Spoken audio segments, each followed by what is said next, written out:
I like this idea so far. So presidential contender Senator Bernie Sanders on Monday released a plan to protect independent news outlets and journalists from the effects of widespread media consolidation. Here in the United States, 6 major corporations control all the media in this country. What could go wrong? Yeah, what could go wrong? Oh, yeah, that's right. People don't trust corporate media. How about anymore. we go to war? Yeah, that's right. No one says anything. What could go wrong? So Sanders decrying that the mega mergers, he says, have led to a handful of large corporations acting as gatekeepers for the information most Americans receive, calls for concrete steps to rebuild and protect a diverse and truly independent press so that real journalists can do the critical jobs that they love. And this was done in an editorial in the Columbia Journalist Review. This is a quote from Senator Bernie Sanders. Today, after decades of consolidation and deregulation, just a handful of companies control almost everything you watch, read, and download. Given that reality, we should not want even more of the free press to be under the control of a handful of corporations and benevolent billionaires who can use their media empires to punish their critics and shield themselves from scrutiny. Jeff Bezos. Sorry, I don't know. Jeff Bezos has nothing to do with the publication that he owns. Come on. Come on. Kira. Come on, kid. Democracy dies in darkness. darkness. Get it together. What makes you think that? In the spirit what in the world makes you think that? A lot of reasons, Kira.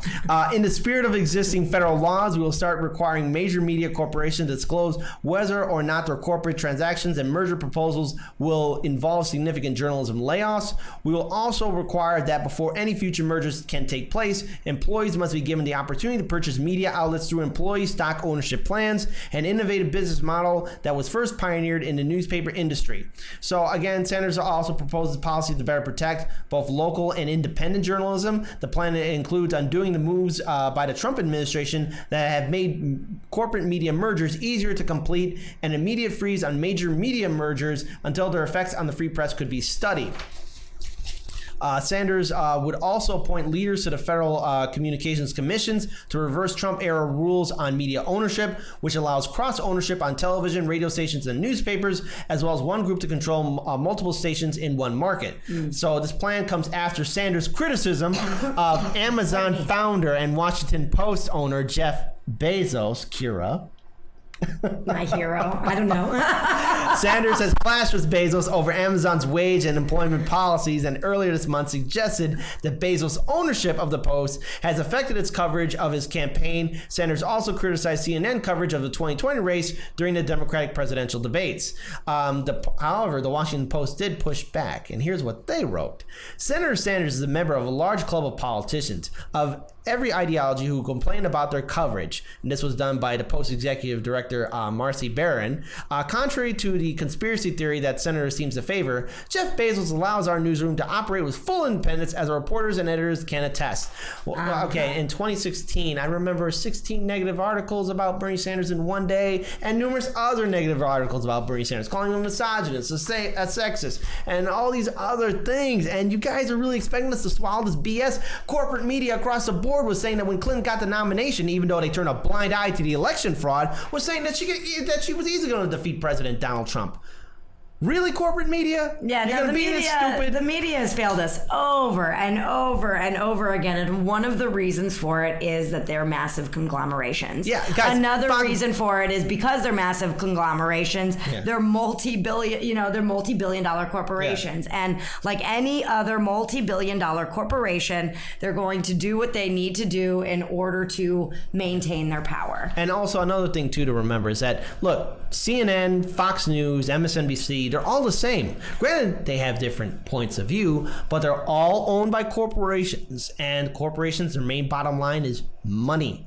And the last thing they want to be happen to them is some reporter to investigate them on their dealings, or any kind of signs of corruption. I mean, come on, what can they do? What can go wrong? What's the worst that could happen? What is the worst that can go wrong? What's the worst that could happen if our media isn't free and we don't have as many reporters as we could possibly have on the ground doing their work and their work actually being seen? Because that's really the conversation here. It's not that we don't have really great reporting going on. It's a question of, is that reporting going to get seen or not? Mm-hmm. And it's these large media outlets that have control over the actual seeing of certain stories and certain events. And I also want to just read a few things too, from Jilly Love 101, and they usually and as usual they cherry are picking polls to keep Tulsi out. They do that to a lot of candidates. I mean, they do. Even in 2016, they were doing those same kind of cherry picking polls against Sanders and Clinton.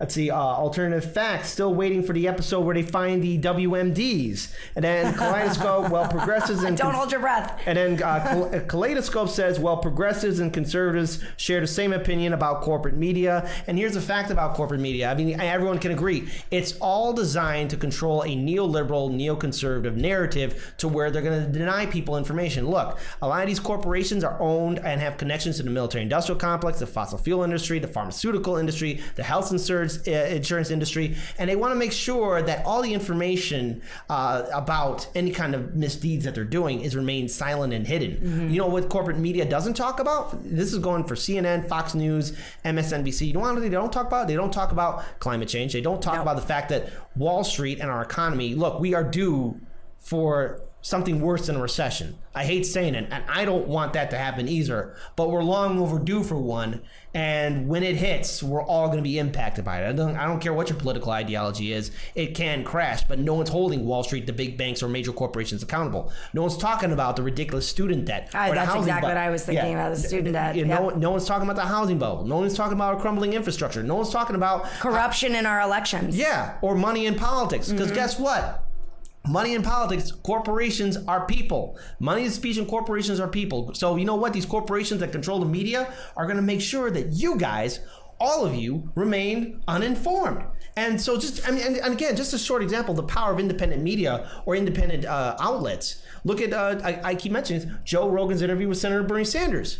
A whole wide range of audience people listened to that interview, saw it, from Democrats to conservatives, libertarians, independents, socialists, whatever, and everyone, especially in the conservative side, are saying, wow, I didn't notice about Senator Bernie Sanders. I agree with this. I like this. How come the media isn't telling me about this? Right. And everyone's saying that. We're being lied to, which is why you should support independent media and support hard lens media. And there was someone on the chat that pointed out, and this was a thought I had earlier, so I just want to, highlight it, that progressives and conservatives have the same... Yeah, that was Kaleidoscope. Attitude toward the corporate media, and I think that's a very true statement. Yeah. I think that there is some misleading stuff on the conservative side, but all in all, I think that everybody is very much seeing through the fact that our corporate media is not serving us. It's getting us into wars that we shouldn't be getting into, and they're not talking about the things that are really impacting the American people, like lack of health care coverage, like student loan debt, like all of these the bubble in the stock market that's being created right now. All of that stuff is not being talked about, and we all sense that. And what's interesting is that Bernie Sanders would come out with something like this during a campaign where he does know that both sides of the spectrum are feeling that this is the case. So I think that it is also a very smart direction to go in if Bernie Sanders is trying to get the attention of some of the more conservative voters that maybe have a bad taste in their mouth about Trump. I will say this about Bernie Sanders. He has what it takes to build a strong coalition of various different people and win them in the general election. It's politics 101. Convince people to vote for you. The worst thing a conservative or Republican voter will say to Bernie Sanders is, no, I'm not going to vote for you. Yeah. That's it. Or they'll call him a socialist, which they're going to call him. They called Obama a socialist. Yeah. Doesn't matter what you say. Yeah. So, I mean, the thing is, this is why he has to get the nomination. That's why I feel like he's the strongest of the candidates. I'll also read a final quote before we do move on. News outlets owned by Disney and Jeff Bezos may happily tout Disney films and Bezos' plan for space exploration, but we cannot count on them to consistently and aggressively cover as workers fight for better wages at Disney or Bezos-controlled companies. In fact, in one instance, we saw the Washington Post, which Bezos owns, try to punish a reporter because he spoke out for better wages at the newspaper. So... there we go. And that's how that works. It's not like Jeff Bezos goes into the newsroom and is like, all right, here's what you guys are going to write about. That's not how it works. You know what? I would pay. I'm guessing. I would pay some good money to actually make like a scene like that where he's we're at the Washington Post. Jeff Bezos kicks open doors. Says, all right. No. It would be more like Jeff Bezos is going around the newsroom. This is how I imagine the sketch looking. He's going around the newsroom shiny bald head. with a shiny bald head. Shiny bald head. And he picks up reporter's like work, and nobody works from paper, right? So this is already ridiculous. He picks up and he looks. He's like, no. Restart this over again. Right, that's how. And if you want to keep your job, you're gonna do this. Otherwise, you're gonna go right down to Amazon and start stocking all those boxes. Boxes won't stock themselves. Right. That's how I imagine it going.